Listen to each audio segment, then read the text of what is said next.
Bonjour à toutes et à tous. Je me présente Jean-Philippe Beauchamp. Je suis architecte chez Manœuvre Architecture. J'ai agi à titre de coordonnateur de notre équipe.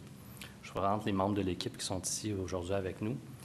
J'ai Sacha Radulovic, qui est architecte co-concepteur avec son associé Johanna Holmes chez 5468796 Architecture, une firme de Winnipeg.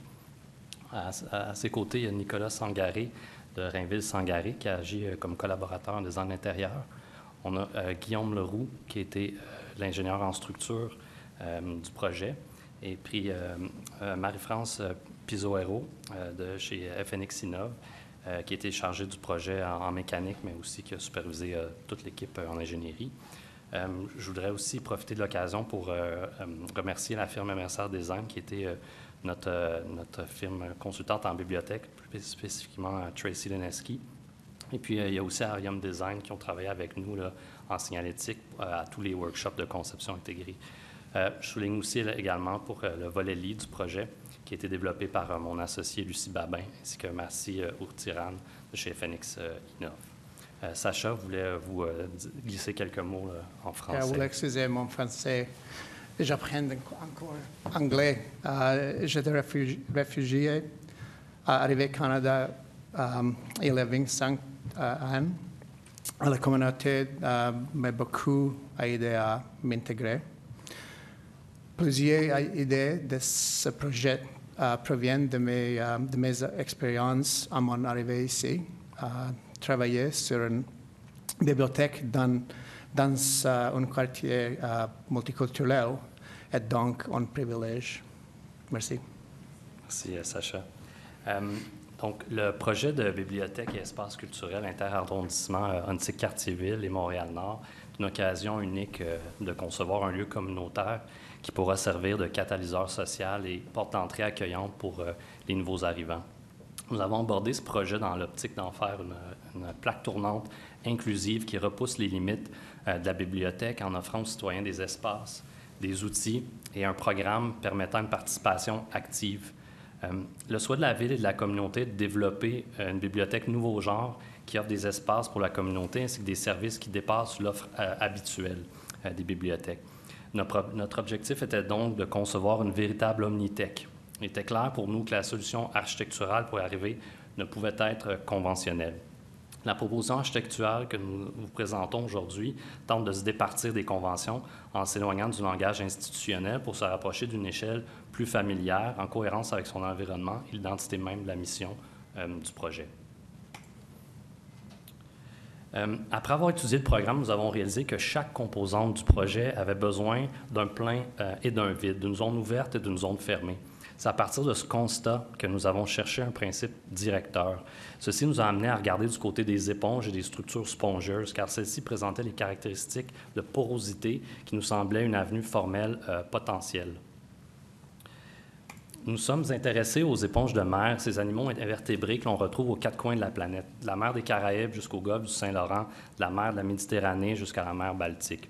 En plus de leur très grande robustesse et adaptabilité, la particularité des spongiaires et la capacité de leurs cellules, tout à prime abord identiques, de se spécialiser selon leur position dans l'organisme et ainsi de contribuer au développement de l'ensemble. Dépourvues d'organes, de systèmes sanguins, voire même de systèmes nerveux à proprement dit, elles comptent entièrement sur le maintien du flux d'eau constant traversant leur structure pour vivre et ainsi abriter un écosystème entier. À l'image d'une éponge marine, la porosité devient la capacité du bâtiment à s'adapter aux fonctions à l'individu qui l'aborde et surtout à lui permettre de s'y accrocher. Les pleins et les vides s'alternent, chaque cellule supporte une activité dans une ambiance distincte. Ceci permet d'offrir des perspectives et des zones de refuge pour les usagers. Cette porosité flexible se traduit à plusieurs échelles de l'expression architecturale. Pour les intérieurs, en créant un jeu de circulation ou de zones fermées, et à l'échelle du bâtiment, en décomposant le volume en une juxtaposition de différentes tailles, permettant l'aménagement d'ouvertures, de terrasses et de jardins dans les vides. Ce jeu de plein de vide subdivise les façades du bâtiment, ce qui rapproche la forme des typologies plutôt résidentielles. Et puis, ceci contribue à donner un caractère familier à l'ensemble et crée donc un projet à l'échelle humaine. Le bâtiment devient donc un dispositif qui permet d'attirer la communauté et de lui fournir un point d'ancrage. La multiplicité d'ouvertures offre aux visiteurs autant de cadrage que de points de vue sur la ville, sur leur quartier. À l'échelle urbaine, le bâtiment s'ouvre sur la communauté. Cette Omnitech est donc le produit de la rencontre de 3 forces motrices: les citoyens, les services offerts et évidemment la bibliothèque. Dès le départ, notre intention était de créer un bâtiment qui encouragerait des déplacements actifs. Aspiré par le déploiement vertical du bâtiment, les usagers sont invités à le parcourir et à y prendre part en y posant des actions, de rencontrer d'autres usagers et ainsi faire vivre le lieu tel un flux qui anime l'éponge. Le programme est constitué d'une série de grands pôles d'attraction liés à la consultation, la création, la diffusion, la collaboration, la socialisation et le travail. Les composantes de ces différents pôles ont été déployées sur les différents niveaux du projet de manière à stimuler le mouvement des usagers à travers l'éponge et par le fait même stimuler les rencontres. La porosité de l'éponge nous permet donc d'obtenir les interactions souhaitées entre les pôles et les usagers, qu'elles soient visuelles ou acoustiques.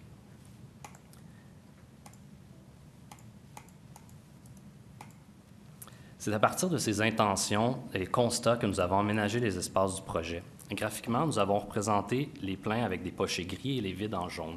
Ceci permet de mieux comprendre l'organisation spatiale et la richesse de l'expérience architecturale que ceci génère. Nous avons choisi de placer l'entrée principale du bâtiment sur Henri Bourassa, de manière à créer un axe de circulation principal entre la rue et la cour arrière du bâtiment. Cette entrée a été conçue délibérément comme une succession d'expériences à travers l'espace de l'Agora, le café et les services d'accueil. Pour nous, ces entités programmatiques doivent être lues comme un tout, les limites entre les zones publiques de ces espaces étant floues. Cette position de l'entrée permet aux usagers d'arriver rapidement au cœur du lieu.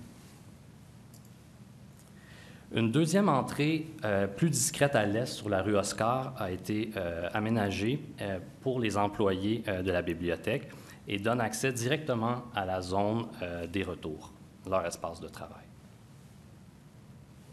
Je cède la parole à Nicolas qui va vous dire quelques mots sur les intentions au niveau du design intérieur pour cet espace de l'accueil.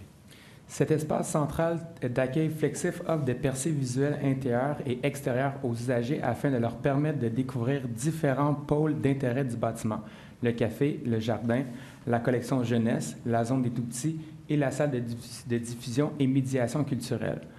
En prenant en compte la démographie des quartiers que dessert la bibliothèque et sa vocation culturelle, la matérialité intérieure fait appel à une connotation urbaine.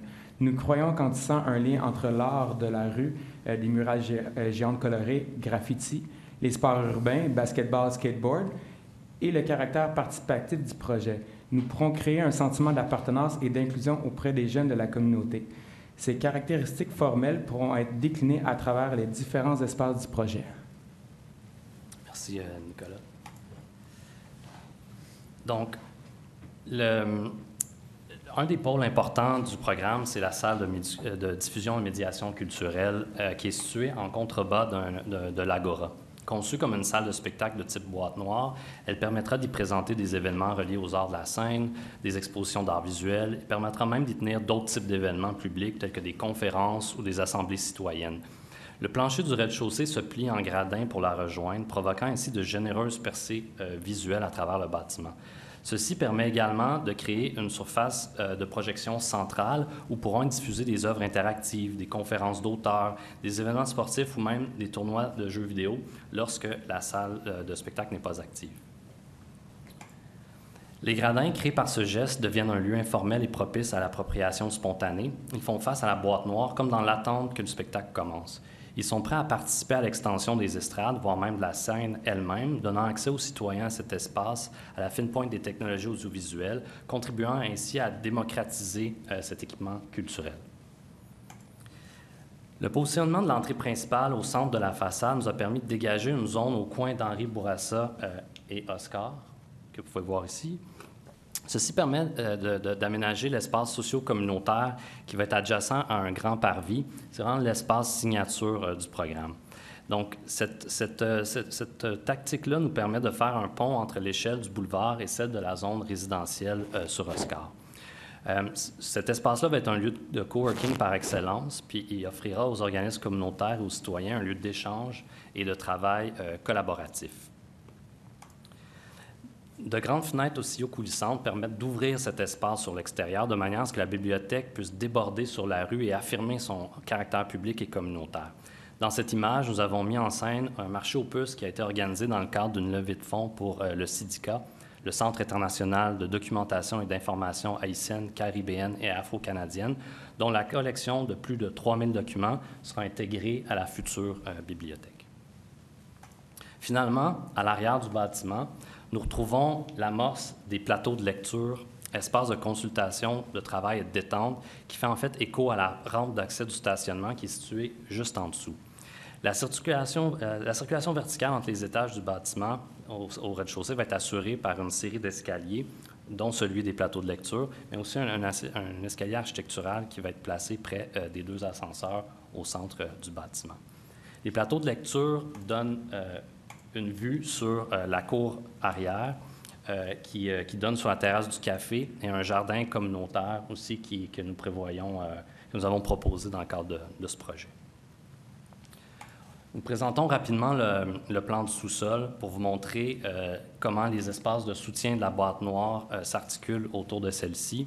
Donc, le niveau du sous-sol est accessible de par le rez-de-chaussée en empruntant l'escalier des gradins ou par les ascenseurs qui seront utilisés pour la manutention de matériel et d'équipement entre le rez-de-chaussée et la salle. L'entrée de la boîte noire se fait à travers un vestibule, juste ici pour le public. Et au niveau du stationnement, le stationnement est accessible par une rampe d'accès double sur Henri Bourassa, puis les personnes à mobilité réduite pourront accéder à la salle de plein pied directement du stationnement. Maintenant, on se déplace au 2e étage. C'est là que nous retrouvons les pôles dédiés aux collections jeunesse et à la zone des tout-petits, la halle familiale et les espaces de consultation qui y sont reliés. La zone des tout-petits est adjacente à une salle multifonctionnelle pouvant servir d'espace supplémentaire aux espaces familles lorsqu'une activité n'y est pas programmée. On a aussi un accès à une terrasse en toiture qui est prévue, qui pourra être utilisée par les familles. À partir de ces espaces, de généreuses ouvertures nous permettent de voir et d'entendre ce qui se passe aux autres niveaux. Finalement, l'aire de plancher se poursuit vers les plateaux de lecture qui agissent à la fois comme zone de consultation, mais également comme circulation entre ce niveau et le rez-de-chaussée. Ce que nous avons prévu pour ce niveau, c'est de créer une ambiance chaleureuse et ludique qui va intégrer du mobilier, évidemment, à l'échelle des enfants et des tout-petits. Maintenant, on se déplace au 3e étage. Nous avons groupé les collections adultes et adolescents qui sont réparties à travers une série de zones de consultation en périphérie du bâtiment. Un accès à un toit terrasse a été aménagé pour permettre aux usagers de pouvoir faire de la lecture à l'extérieur lorsque la météo le permet. C'est à cet étage que nous retrouvons la Fabricathèque et la Ruche d'Art, le pôle de création principal du projet. Sa proximité avec les collections permettra aux utilisateurs de faire le pont entre la théorie et la pratique. Un toit terrasse adjacent à cette entité du programme a été aménagé pour permettre aux créateurs d'y pratiquer des tâches de construction nécessitant plus d'espace d'assemblage ou l'utilisation de produits devant être appliqués à l'extérieur. 2 ouvertures au plancher interrelient cet étage aux autres, même stratégie utilisée au 2e étage. Le centre de cet étage est baigné d'une lumière zénithale provenant d'un grand puits de lumière. Le jeu des pleins et des vides permet de moduler la lumière et de créer une multitude d'ambiances qui va régner dans les différentes pièces en périphérie du plan. Encore une fois, de grandes murales mettront en valeur les talents locaux. C'est au dernier étage maintenant que nous nous dirigeons, où on va retrouver la collection des périodiques et un espace de lecture qui est adjacent. Il y a une grande ouverture également qui a été prévue à côté de cet espace. La salle multifonctionnelle la plus grande du programme est attenante à une terrasse au toit et un espace pour traiteurs y est aménagé. Puis ces espaces-là seront mis à la disposition de la communauté pour retenir des activités telles que des cours de yoga, des formations ou même des fêtes familiales. C'est aussi à cet étage que nous avons aménagé le secteur administratif de la bibliothèque. Tout comme les usagers, le personnel aura accès à de grandes et généreuses ouvertures, ainsi qu'un toit terrasse donnant une vue privilégiée sur le quartier. Cet espace administratif sera conçu selon les meilleures normes et offrira un lieu de travail inclusif. Maintenant, au niveau urbain, le jeu des pleins et des vides que crée notre concept d'éponge nous ont permis de moduler la volumétrie du bâtiment pour en diminuer la hauteur sur la rue Oscar. Et donc, ça permet de réduire les contrastes d'échelle entre le projet et les bâtiments résidentiels de faible hauteur qui sont sur cette rue. Cette stratégie jumelée à la compartimentation des ouvertures, dans le fond, permet de donner un réel caractère hybride aux façades, à la fois institutionnelles, mais également presque résidentielles, où les passants vont pouvoir voir les différentes activités qui prennent place dans la bibliothèque. Maintenant, ce qui a trait à l'approche paysagère et urbaine du projet, l'aménagement d'un grand parvis minéral au coin d'Henri Bourassa et d'Oscar, comme on l'a vu tout à l'heure, crée une zone couverte qui mettra à l'abri les usagers en attente de l'autobus dont l'arrêt est situé tout près. Du mobilier urbain pourra également y être installé. La cour arrière privée donne accès à un jardin communautaire tel que vu précédemment, ainsi qu'une possible zone d'exposition d'art urbain. Accessible depuis l'Agora, cette cour pourra accueillir différents programmes d'une saison à l'autre. Et puis, au niveau de la stratégie de verdissement, les toitures ont été végétalisées le plus que possible dans le cadre de notre proposition.